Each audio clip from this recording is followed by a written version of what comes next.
Dongeng yang turun dari langit. Cerpen oleh Ari Saptaji, versi cetak majalah Femina nomor 6 Februari 2012. Mungkinkah kesempurnaan menumbuhkan kebosanan? Lihatlah kayangan ini. Cuaca senantiasa sejuk, tidak pernah terlalu panas, tidak pernah terlalu dingin. Langit senantiasa elok dan permai, dengan paduan nuansa warna yang meneduhkan mata. Kalaupun hujan turun, airnya begitu murni dan segar, sehingga berhujan-hujan justru akan menambah kegembiraan kami. Hidup bergerak serba selaras. Gending Lokananta mengiringi langkah laku kami. Kadang-kadang syahdu menenteramkan, kadang-kadang rancak membangkitkan keriangan. Tidur nyenyak, terjaga segar, kerja tak membosankan.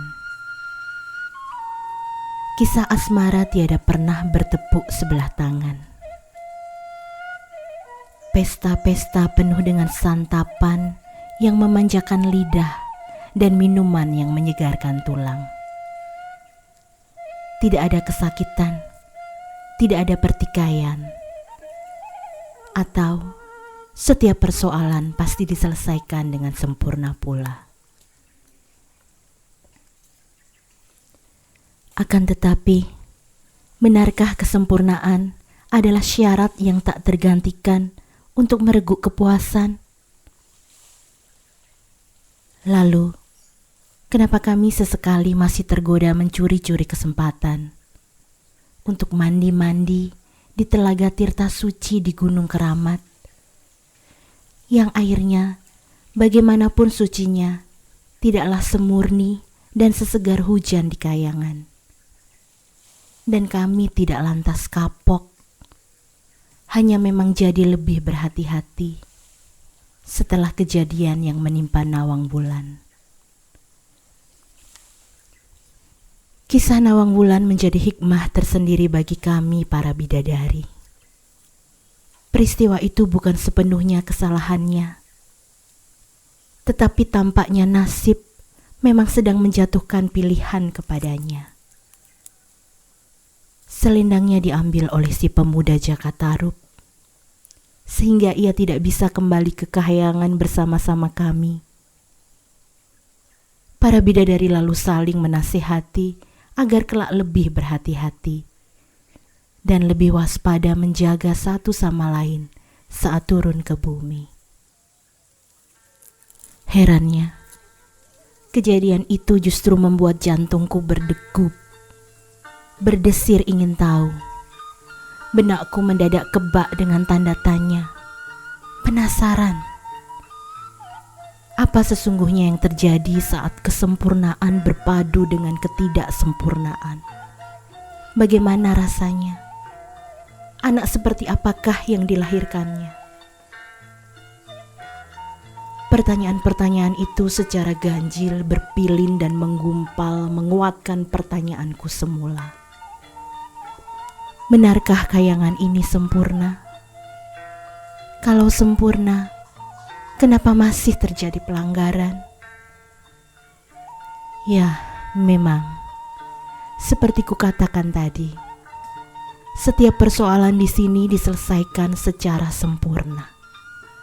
Setiap pelaku pelanggaran langsung terkena kutukan, dibuang ke bumi, malih menjadi manusia, raksasa atau hewan.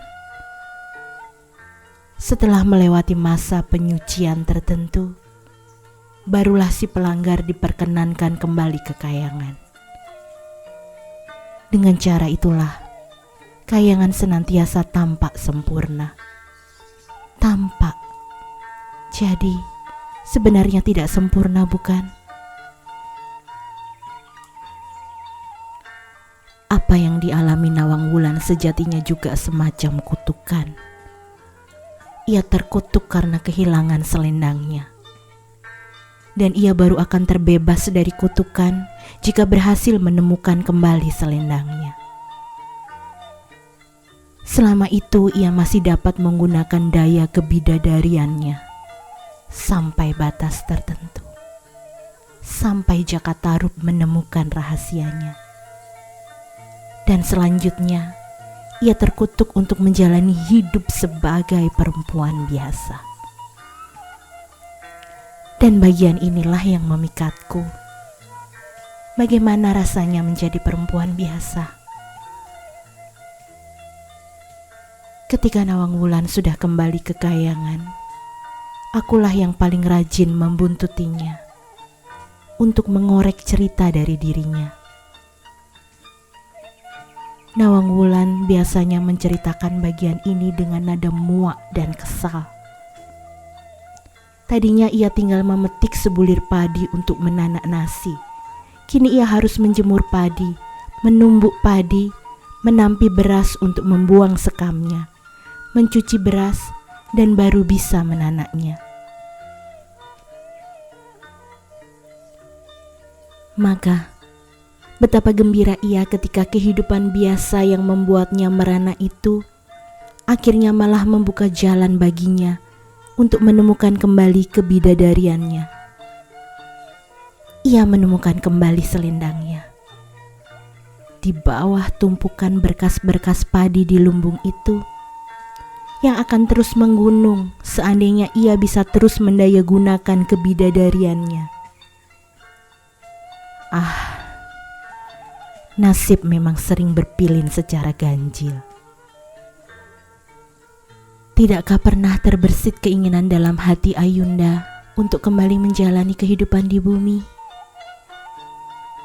Aku hanya kembali untuk menyusui Nawangsih sampai ia disapih. Bidadari senantiasa menepati janji. Betulkah Ayunda tidak pernah rindu lagi untuk menjadi perempuan bumi? Menjadi istri dari ibu dari manusia bumi? Bukankah di sini segala-galanya lebih indah, Adinda? Aku tersenyum, tetapi batinku menolak. Benarkah? Benarkah kesempurnaan senantiasa lebih mempesona? Di Kahyangan segalanya serba bersih dan serba tertib. Setiap sampah segera disapu lenyap. Setiap pelaku pelanggaran segera dikutuk, dibuang ke bumi. Kahyangan adalah tempat bagi orang-orang sempurna, bagi segala sesuatu yang sempurna dan serba terduga. Di bumi, betapa amat menariknya kehidupan di bumi. Ada orang yang malah menyembunyikan sampah di bawah kolong dipan. Ada pelaku kejahatan yang bisa melenggang dan hidup tenang-tenang. Ada dendam yang tak terbalas. Ada cinta yang bertepuk sebelah tangan. Ada pukulan yang direngkuh dengan pelukan. Ada doa yang tak terjawab. Ada pengkhianatan. Kau akan mendapatkan balasan di surga loka nanti. Begitu kata mereka menghibur dan memperingatkan satu sama lain. Sungguh menarik. Mereka bisa hidup dengan mengarahkan mata pada nanti. Bagaimanakah rasanya menjalani hidup seperti itu?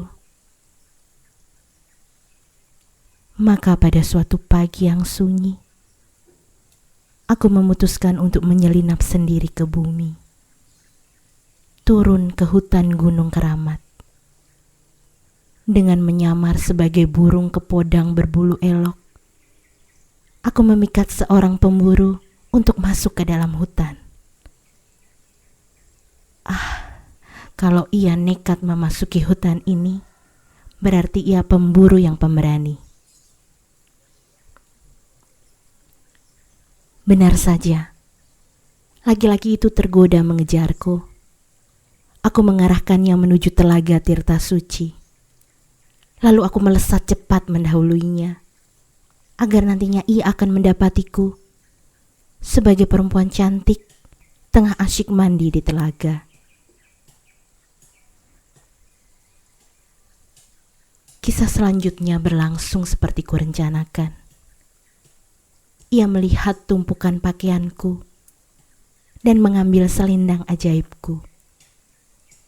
Lalu ia bersembunyi menunggu. Lalu aku berpura-pura meneruskan mandi sampai puas, sambil secara sengaja memamerkan kemolekan tubuh telanjangku. Sampai kemudian aku mentas dari air dan berpura-pura kaget mendapati selendangku hilang, dan berpura-pura menangis.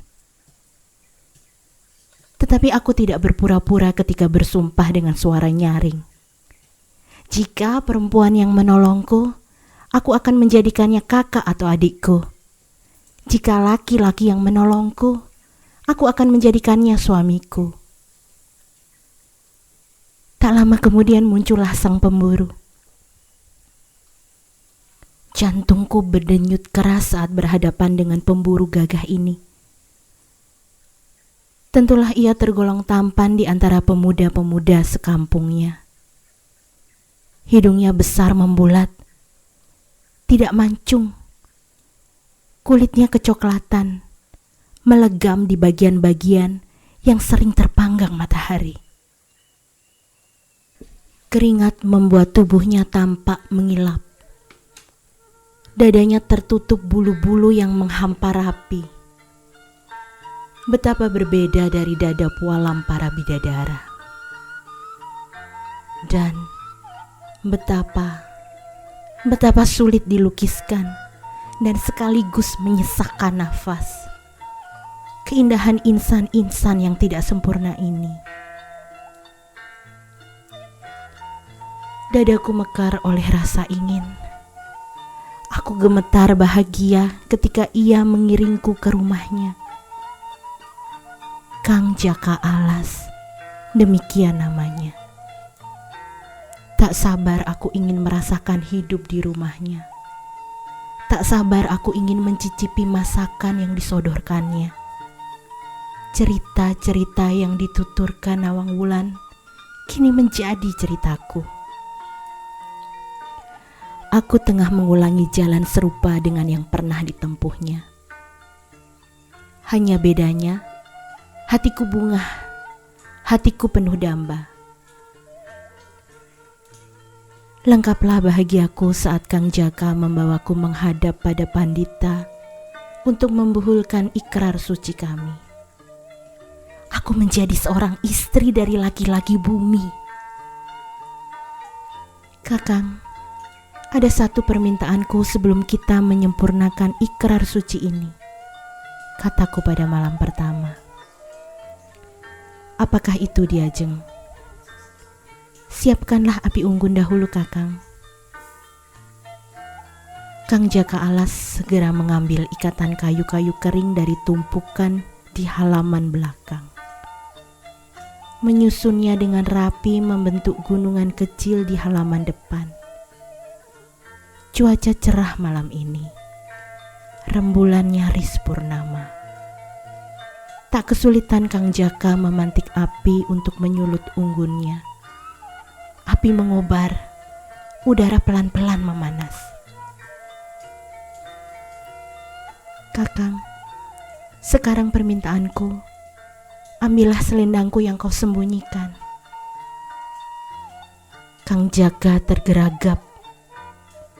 Selendang, aku tidak perlu berbohong, Kakang. Apa yang bisa dilakukannya selain mematuhi senyumku? Tidak perlu waktu lama baginya untuk mengambil selendang itu.